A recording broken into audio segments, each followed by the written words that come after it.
بسم الله الرحمن الرحيم. اللهم صل على سيدنا ومولانا محمد وبارك وسلم وصلى الله عليه وعلى آله وصحبه أجمعين. ہمارا سلسلہ سبق جاری ہے. یہ چونکہ بنیادی تختی نمبر 1 تھی،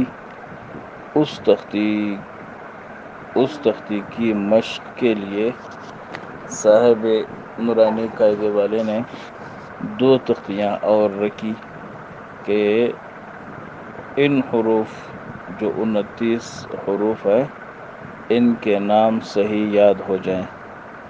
ان کے نام کو صحیح یاد کرنے کے لیے 2 تختیوں کا مشق رکھا گیا. تختی نمبر 3 میں ایک اہم بات وہ یہ ہے کہ یہ تختی ایک سوال کا جواب بھی ہے. وہ سوال یہ ہے، یہ بات میں نے کہیں دیکھا نہیں ہے، لیکن جہاں تک میرا تجربہ ہے تو اس ترتیب میں مجھے یہ بات محسوس ہو رہی ہے اور موقع کے مطابق مجھے یہ بات بہت پسند ہے.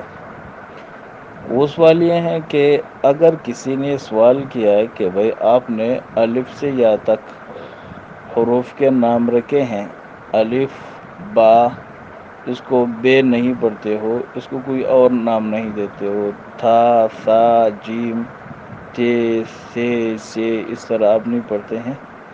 صاد کو صاد پڑھتے ہیں، سوا نہیں پڑھنے دیتے ہیں، طا کو طا پڑھتے ہیں، توا نہیں پڑھنے دیتے ہو، تو وہ اس کے لیے دلیل کیا ہے؟ تو اس تختی کو ہم بطور دلیل پیش کرتے ہیں. یعنی ہم نے جو نام رکھے ہیں، یہ نام ہم نے نہیں رکھے، یہ اللہ رب العزت نے خود رکھے ہیں. اللہ کا کلام اس پر گواہ ہے. اللہ کے کلام میں ہے الف لام میم. اب لام میم اس کے پڑھنے کا جو طریقہ ہے، یہ دلیل اس بات کے کہ لام کا نام لام ہے، میم کا نام میم ہے، دونوں مد کے ساتھ پڑھے جاتے ہیں. اس حروف کی تختی نمبر 3 کا نام حروف مقطعات. اچھا، الف لام میم صاد. کیا ہے سفیان؟ الف الف، صاد یہ دیکھو، الف لام میم صاد. الف لام میم صاد. یہ اس کا نام ہے. یعنی یہ بھی اس بات کی دلیل ہے کہ صاد کا نام صاد ہے. الف لام را، الف لام میم را. رے نہیں ہے. کاف ہا یا عین صاد. طه طاسیم میم طاسین یاسین صاد حامیم حامیم عین سین قاف قاف نون. الف لام میم اللہ.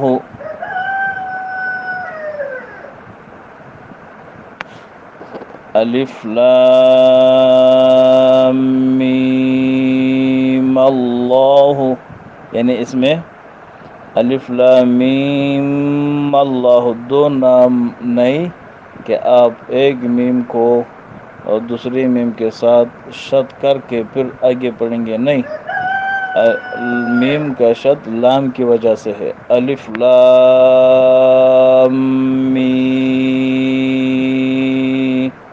یہ می پر مد ہو چلتے چلتے آگے پھر وہ جا رہا ہے، یعنی یہ دو میم آپس میں یہ اس کو ملا کر کے کوئی اور میم بنانا نہیں ہے، بلکہ الف لام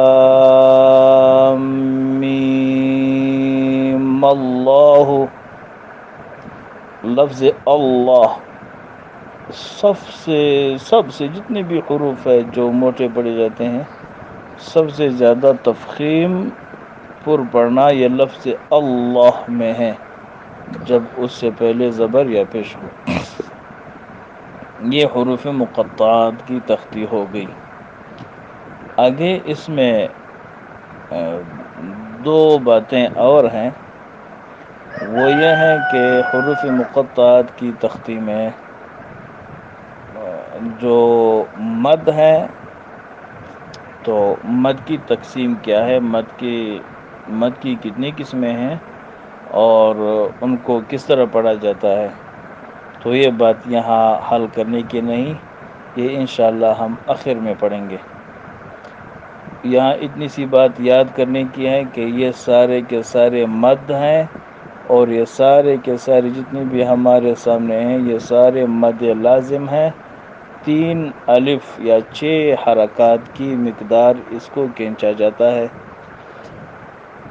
اور دوسری بات، حروف مقطعات میں جتنے بھی حروف ہیں ان کو ایک ایک کر کے پڑھا جاتا ہے، اس کو اکٹھے نہیں، یعنی علم، المس، الر، اس طرح نہیں، بلکہ ہر حرف کو علیحدہ علیحدہ کر کے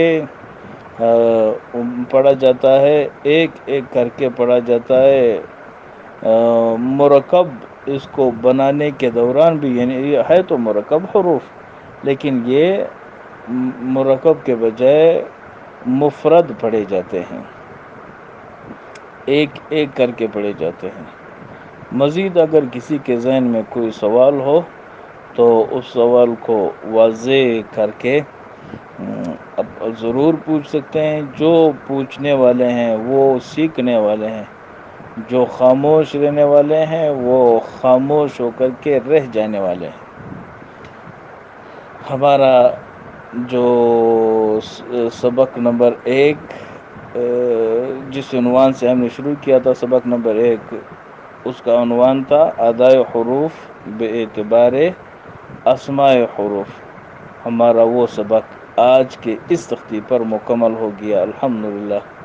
تو ادائے حروف بے اعتبار اسماء حروف، اس کے لیے آخری سبق آج کا سبق ہو گیا۔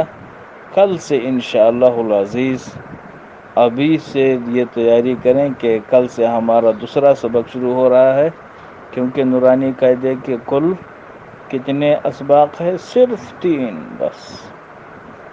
ادائے حروف بے اعتبار اسماء حروف، کل کے سبق میں انشاءاللہ ہم دوسرا سبق شروع کریں گے، جس میں پھر کوئی تختی نمبر 10 تک کے تختیاں آ رہی ہیں، 6 تختیاں تقریباً اس میں ہیں۔ اس سبق کا نام ہے ادائے حروف بے اعتبار مخارج حروف۔ تفصیل انشاءاللہ کل ہمارے سامنے آ جائے گی۔ اللہ ہم سب کا حامی و ناصر ہو۔ السلام علیکم ورحمۃ اللہ وبرکاتہ۔